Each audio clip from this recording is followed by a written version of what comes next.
Hey, what's up YouTube? Pallab here from nothingwired.com, and today we're talking about Sony's latest Alpha 6300 mirrorless camera. This is an upgrade of the very popular and what Sony says is the highest selling mirrorless camera ever, Alpha 6000, that was out a few years ago. This comes with lots and lots of improvement, not necessarily on the design front, but inside and overall build quality as well. This one cost just under 75,000 Indian rupees. That's the MRP, and that's actually including the 16 to 50 this kit lens, well, which is only an average, but it's good for video shooting. It has this nice fast kind of zoom option. Also in US this one cost 999 for the body only, and with the 16 to 55 it cost $1150. You get the usual stuff, the usual accessory. You get the camera with the kit lens if you have the kit lens option. You'll also get the battery, your relevant cords, and the cap and lens cap and all those stuff. But you do not get, and Sony keeps ignoring those, is an external battery charger. So this one has a micro USB port, so you can even charge this with your cell phone charger. However, you need to charge the battery while the battery is inside the body, because there is no external charger. So while charging a battery, you cannot use this camera. You need to buy an optional external charger if you want to use this camera while charging your extra battery. So that's one thing. Now, talking about some of the features of the A6300 and comparing them over the A6000, you can check out the spec sheet over here on this particular screen.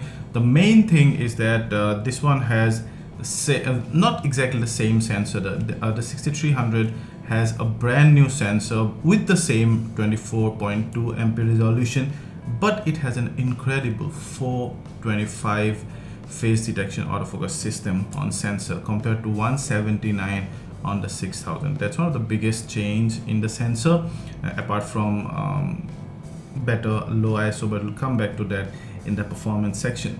425 PDAF, boy, you would not know what to do with all those. There are just too many. But the good thing is it's kind of all over the sensor, so whenever the moment your subject enter the frames from anywhere, it snaps on the focus on that subject. That's a really good thing.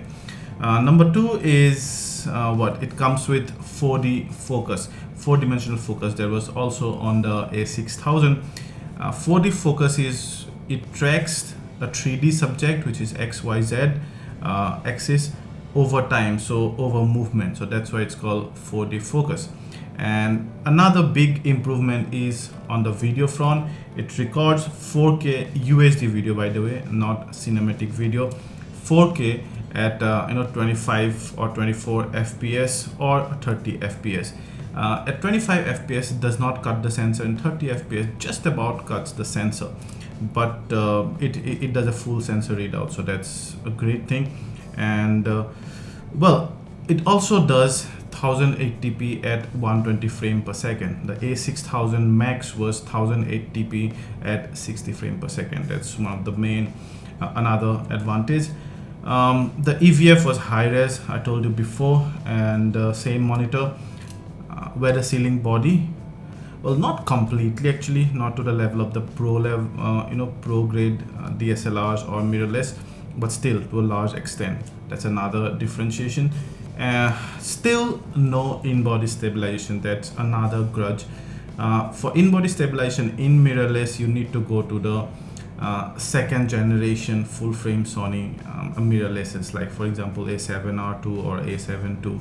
Even the first generation full frames did not have in-body, so you cannot, if you want the image stabilization, if you use this handheld a lot, then with this one you cannot use those lenses that do not have a stabilization. You need to have stabilization on the lenses. The 60 to 50 comes with optical steady shot stabilization. You need to look, so your lens choices, which is already less for E mount, becomes all the more less and minimal actually. So yeah, and external mic jack, I told you before, no headphone jack. So that's about the features. Greatly improved over the Alpha 6000, but some of the annoying omittance still remain. Now talking about the body, it's hugely improved over the Alpha 6000. The Alpha 6000 wasn't weather sealing. The 6300 has a weather sealed body. It's not totally metal, however, mostly a metal, has a thin metal frame almost all over, and then you have a rubber in places where you'd hold the camera. Plus the grip is one of the best in all cameras combined, and hands down the best grip I've held in the mirrorless camera barring the Leica. So this is amazing grip, and it's slightly deeper than the 6000 is what I believe. Overall the weight stays just over 400, touch heavier than the A6000, but I'm not complaining, mainly because of that grip. That weight gets transferred a lot to my right hand. It's kind of like ergonomically perfect. Talking about the buttons and ports, they're almost identical to the A6000. You have an APS-C body, 24 MP sensor, and then you have the lens release button and your the what do you call infrared button in the front, autofocus assist lamp, and then on top you see you'll have two dials, one the shooting dial, one is a mode dial, and one is a command dial, one is a shooting dial, and you also have your power on and off lever, plus the shutter release button and customizable button, and you also have a built-in flash, a built-in EVF. The EVF, by the way, is a higher resolution than that of the A6000.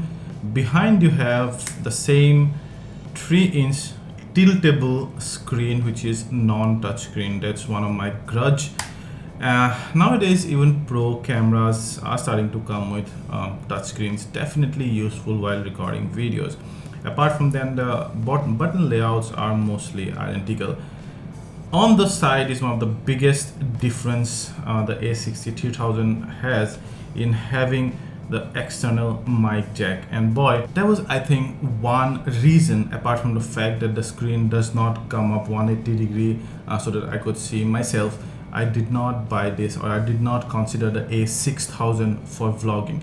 Now the 6300, again, you cannot tilt the screen all the way up to 180 degrees so that you can see your face. You cannot see your face while vlogging, but at least it gives an external mic jack so that you can use an external mic.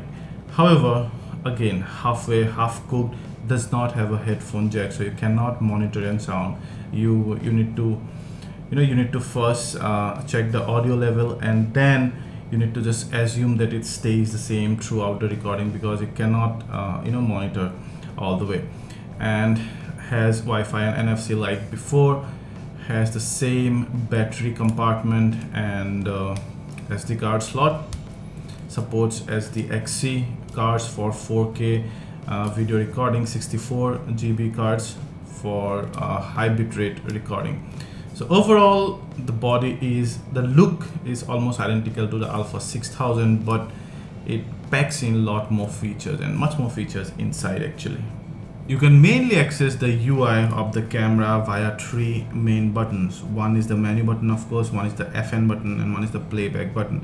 These are the multifunctional. There are other buttons with which you can display various things, but they are mostly dedicated to a single function. You can also customize many of the buttons. You have the C1, C2, FN. You can also customize the 4 buttons on the wheel, on the back. You can also customize the autofocus, manual focus, or AEL lock button, those. But let's check out menu first. The menu is, it's clearly laid out. The font and everything is nice. I like the black background. However, it's still missing a dedicated video menu. I talked about that during other Sony camera reviews as well. Because it's preferred, or it's used so much for videos, a dedicated video menu like the Nikon cameras give nowadays was strongly desired. It does not have to have any video settings, and there are 9 pages in the shooting menu. So I need to go to 3rd or 4th pages to 2nd, and then some. They're all mixed up, image and videos. It's one of the messiest. It's not messiest actually, it's laid out quite fine, but then to find some of those important ones I need to go to third or fourth pages, or at times 7 or 8 pages. That's hard to remember, and the systems and other settings are quite well. FN will give you access to some quick functions, and you can also customize those functions in menu. The playback button of course will show you your already taken images and videos, and while in playback the menu will show you the related functions. You can also go ahead and delete things, zoom on your images and stuff.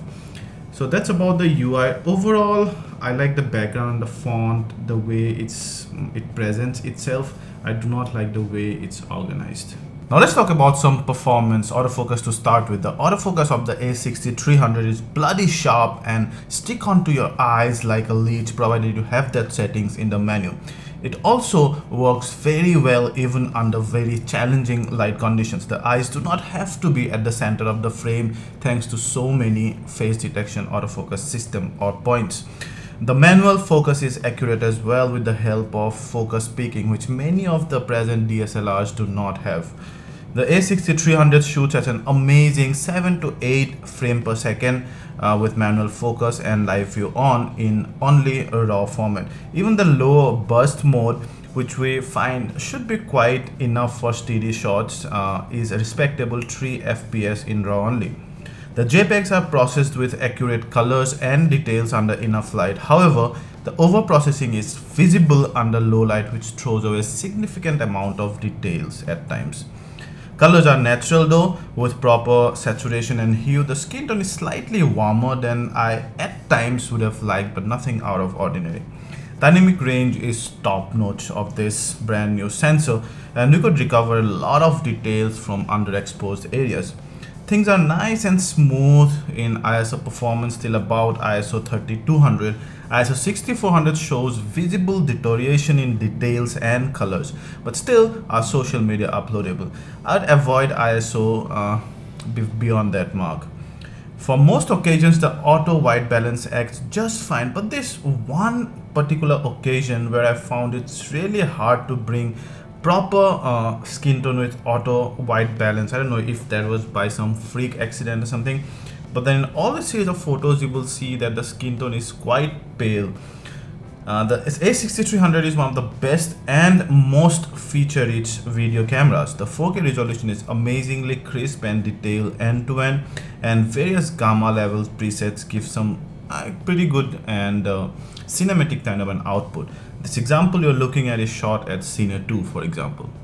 So here we are at the end of our full review. Let's talk about some of the pros and cons of this camera. The main pros are brilliant still and 4K video quality, amazing dynamic range, best-in-class autofocus system, and almost optical viewfinder or DSLR-like EVF with a very high refresh rate of up to 120 FPS. Ergonomic, great design, does not change much from the A6000, did not need to.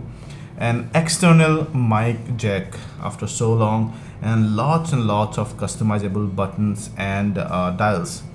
Some of the main cons, the biggest con probably would be that it's expensive. JPEGs are overprocessed under low light and throws away a bit of details. No headphone jack. No way deal breaker though.